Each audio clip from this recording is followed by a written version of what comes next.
जो कि खुद दीपदान करता है मंदिर में कार्तिक के महीने में और झाड़ू लगाता है, उसका महात्म, और जो कोई दूसरा लगाता है उसका भी महात्म सुना। इतनी कथा के बाद सूची कहने लगे कि आप सब व्रतों में उत्तम व्रत और मोक्ष के देने वाली एकादशी का महात्म सुनो। गंगा जैसा तीर्थ नहीं, कार्तिक जैसा मास नहीं, विष्णु जैसा कोई तीर्थता नहीं, और एकादशी जैसा कोई व्रत नहीं।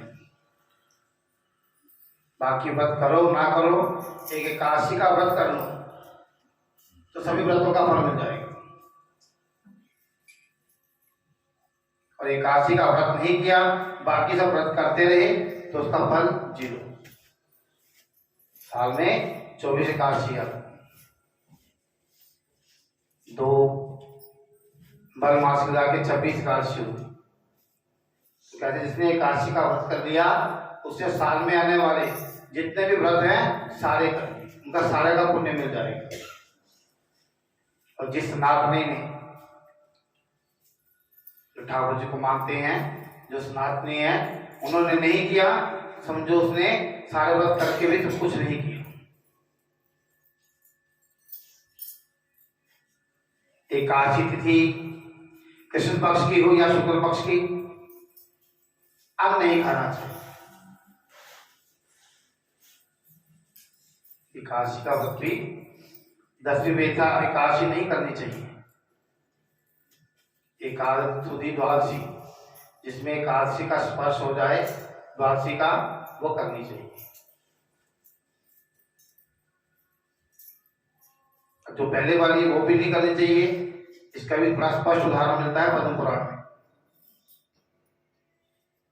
हम मन में संशय पैदा करता है कि 10वीं वेदा एकादशी क्यों नहीं करनी चाहिए, तो पद्म पुराण में स्पष्ट लिखा है जो 10वीं का वेदा एकादशी होती है उसमें किसका वास है?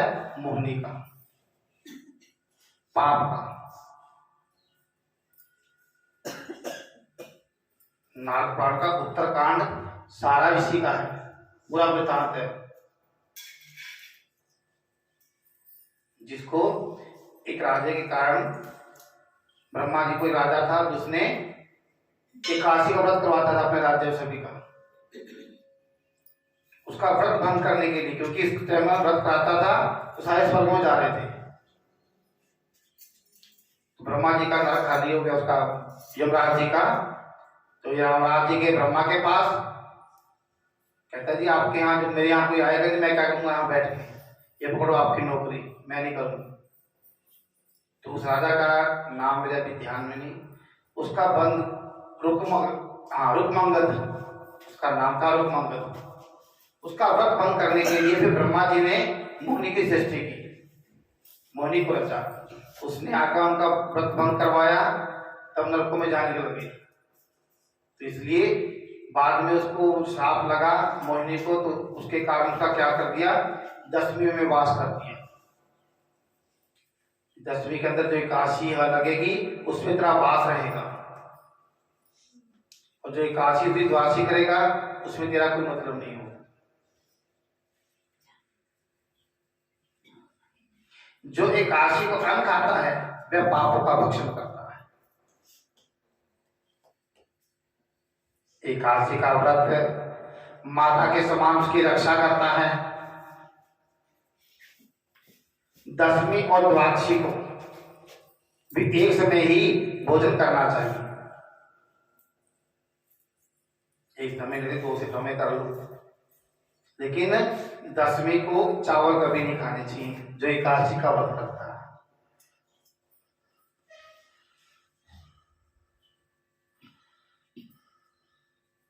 नारद जी कहते हैं कि गंगा के समान तीर्थ नहीं, माता के समान कोई गुरु नहीं।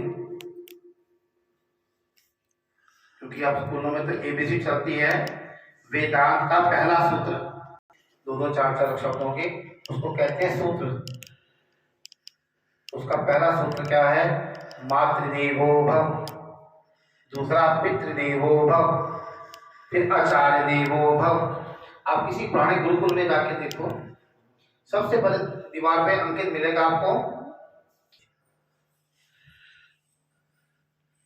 हम किसी देव देवता की साधना करने बैठ जाए, साल 2 साल में पता नहीं प्रसन्न भी हो जाए, हमें वरदान भी दे जाए, इन कलयुग में बात की गारंटी नहीं कि वो फलेगा कि नहीं फलेगी, ये गारंटी कोरे कागज में।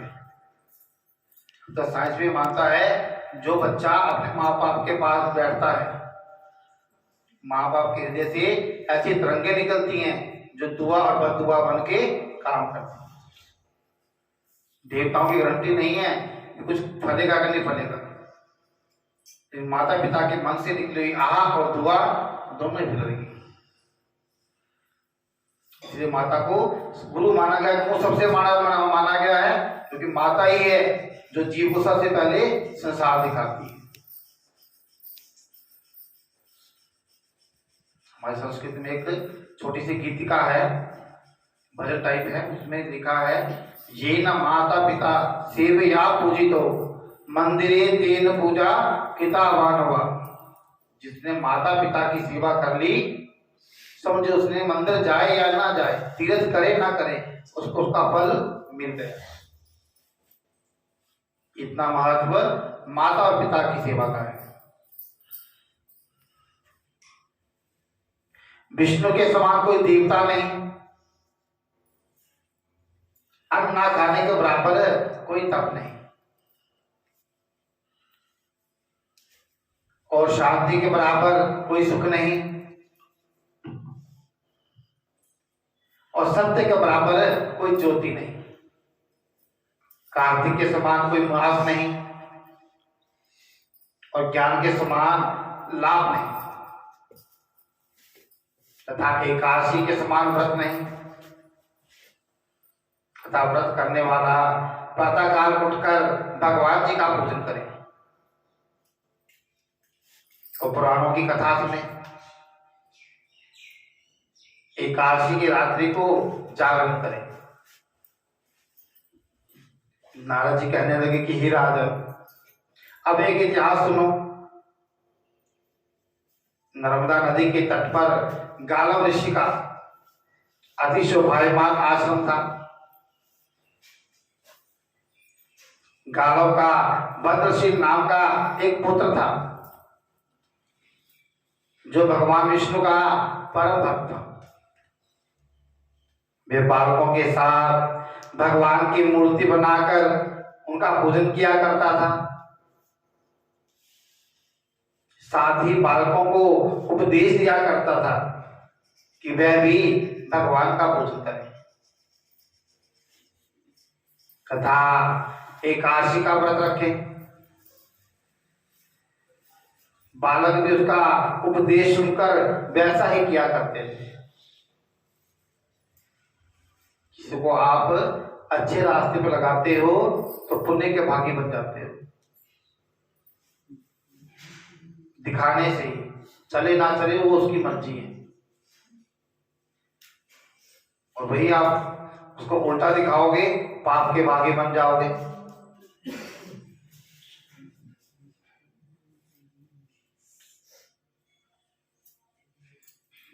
अपने पुत्र के चरित्र को देखकर एक समय उसके पिता गालव ऋषि ने उससे पूछा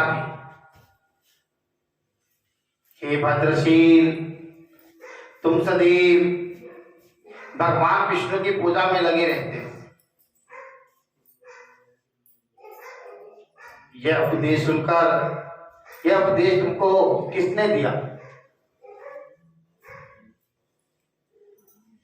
यह बात सुनकर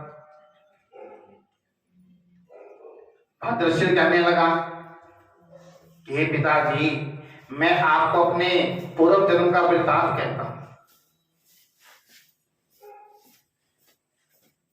पिछले जन्म में मेरा जन्म चंद्रवंश में हुआ था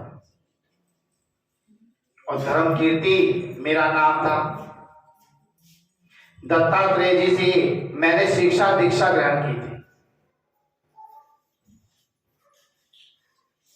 मैंने 1000 वर्ष तक राज्य भी किया था। उस काल में मैंने अनेक धर्म और पाप के कर्म भी किए, परंतु देववश मैं बुरी संगत में पड़ गया और वेद के रास्ते को छोड़कर पाखंड के रास्ते में चल पड़ा। मेरे इन आचरणों को देखकर प्रजा भी पाप कर्म करने लगी। तथा राजा तथा प्रजा, जैसा राजा होगा वैसी उसकी प्रजा होगी, क्योंकि राजा के पाप कर्म का छठा हिस्सा प्रजा को मिलता है और प्रजा का छठा हिस्सा राजा को मिलता है। इस प्रकार धर्मशास्त्र के अनुसार प्रजा का छठा भाग मुझको मिलने लगा। एक दिन हम शिकार खेलने के लिए वन में गए, अतएव 7 दिन भूखे और प्यासे ही रहे। खाने को कुछ भी नहीं मिला। घूमते फिरते हम मार्ग भी रास्ता भी भूल गए और शाम को नर्मदा नदी के किनारे पर पहुंच गए। उस दिन एकादशी का व्रत होने के कारण वहां पर एकत्रित अनेक वैष्णव भगवान का कीर्तन कर रहे थे। मैं भी भूखा प्यासा रहकर रात भर वहीं पे पड़ा रहा। प्रातःकाल होते ही भूख और प्यास से मेरे प्राण निकल गए। उसी समय यमराज के दूत मुझको पापी समझकर, क्योंकि जैसे ही प्राण निकलने लगते हैं यम के 2 दूत आ जाते हैं और सबसे पहले किसको दिखाई देते हैं? कुत्ते को।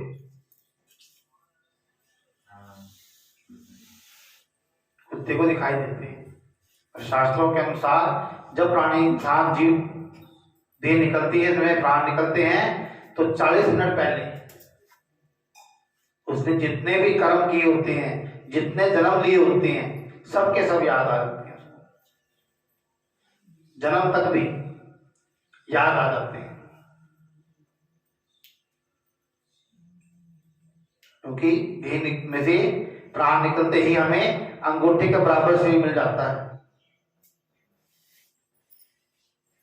शास्त्रों में अंगूठा है इतना हमें वायु रूप शरीर मिल जाएगा। फिर हम जो पिंडदान वगैरह करते हैं उससे 16 दिन के बाद एक हाथ का शरीर बनता है, जो कर्म होता है वही वायु रूप।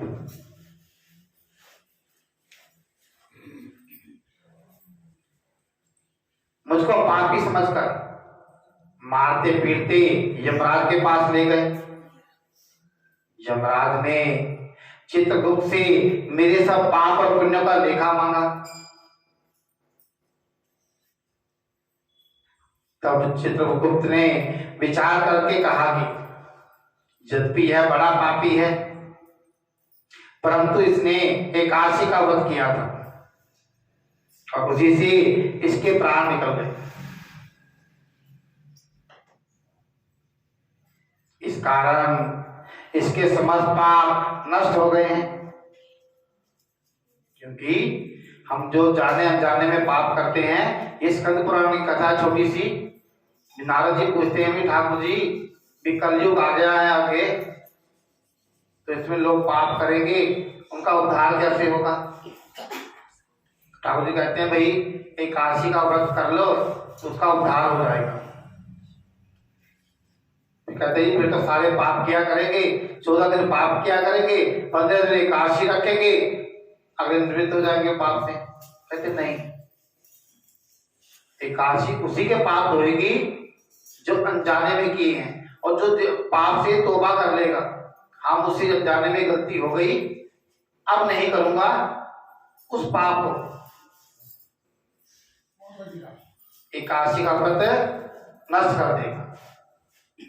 और जो जानबूझ के करोगे उसका तो कोई भी इलाज नहीं। किसी पात्र में आपने कुछ अप्रिय वस्तु डाली हो तो गंगा जी में जल में धोके साफ हो जाएगा, लेकिन शराब के घड़े को जी गंगा में धो, पानी में धो, उसकी स्मेल थोड़ी जाएगी। उसी तरह जो अनजाने में पाप करेंगे उसका तो प्रायश्चित हो जाएगा एकादशी के व्रत से, लेकिन जो हम जानबूझ के करेंगे उसका प्रायश्चित नहीं होगा, उसकी सजा होगी, क्योंकि हम जानबूझ के कर रहे हैं।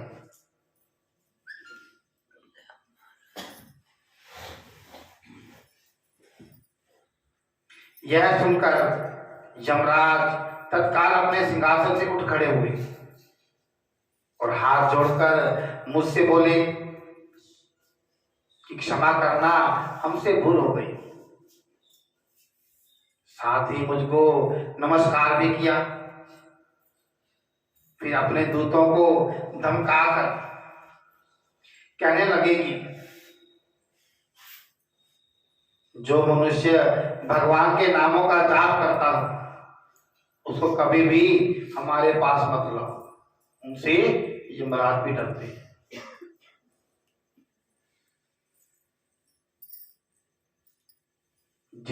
जिसने अनजाने में भी एकादशी का व्रत किया हो तब भी उसके सब पाप नष्ट हो जाते हैं और उसको हमारे पास आने की आवश्यकता नहीं पड़ती। इसके बाद यमराज ने मेरा पूजन किया। जो ठाकुर जी के भक्त हैं उनके तो यमराज भी पूजा करते हैं। हमारे ठाकुर जी बहुत दीन दयाल है। वो तो कहते हैं तुम एक कदम आओ मैं तुम्हारी ओर 10 कदम आऊंगा, लेकिन हमारे पास एक कदम चलना ही मुश्किल है। अब कार्तिक मास कथा करते हैं, किसी माताओं कहता हूं ना उठ के आ जाओ, पंडित जी उठा नहीं जानता और किट्टी के लिए सुबह 4 बजे कहता हूं को 4 बजे उठ के चले जाएंगे। संत समागम हरि कथा तुलसी दुर्लभ दोए, ये दोनों ही दुर्लभ है। और ठाकुर जी तो हमारे बहुत है ही दीन दयाल। एक बार आए तो बेड़ा पार है। हमारे कुल पुरोहित हरिद्वार से आए थे, कल प्रसाद जो मिला वो हरिद्वार से आया था। देखो आपको यहाँ बैठे बैठे हरिद्वार का प्रसाद मिल गया, किसी को हरिद्वार जा करने की लोड़ नहीं पड़ी। आज इतनी कृपा कर दी, बांके बिहारी ने खुद प्रसाद भेजा है बैल जी के हाथ से। वहां वृंदावन गए थे, वहां से प्रसाद आई, ये हमारी कृपा ही तो है। हम सोचते हैं हम वृंदावन जाएंगे जाएंगे जाएंगे, पता कब जाएंगे, लेकिन वहां ने हमने श्रद्धा भाव रखी तो उन्होंने यहीं पे भेज दिया। तो ये इनकी कृपा है। जब हम उन पर विश्वास करेंगे, उनको सब कुछ समर्पण करेंगे तो हमारे लिए भी सोचेंगे। जाएगा कुछ ही साथ नहीं, जपा हुआ नाम किया हुआ दान पुण्य, ये दो ही चीज साथ में चलती हैं, बाकी सब एक ही रह जाएंगे। धन तो घर से साथ छोड़ देता है, कहता तूने मेरी सुबह देखी शाम नहीं देखी, टाइम पे खाया नहीं, टाइम पे पिया नहीं, टाइम पे सोया नहीं, अब तेरे साथ मैं क्यों जाऊं, मैं तो यही बैठा हूं, तू जा। और रिश्तेदार कहां से आते हैं, शमशान भूमि से वापस आते हैं। और परंतु कर्म जो हम अच्छा बुरा करते हैं साथ साथ चलते हैं। इसके बाद यमराज ने मेरा पूजन किया और फिर मुझे सुंदर विमान में बैठाकर विष्णु लोक को भेज दिया। हजारों वर्षों तक इंद्रलोक तथा विष्णु लोक में रहने के बाद अब फिर मैंने यहां पे जन्म लिया। जो कोई इस कथा को पढ़ता है अथवा सुनता है उसके भी सभी पाप नष्ट हो जाते हैं। बोलो वृंदावन बिहारी लाल की जय।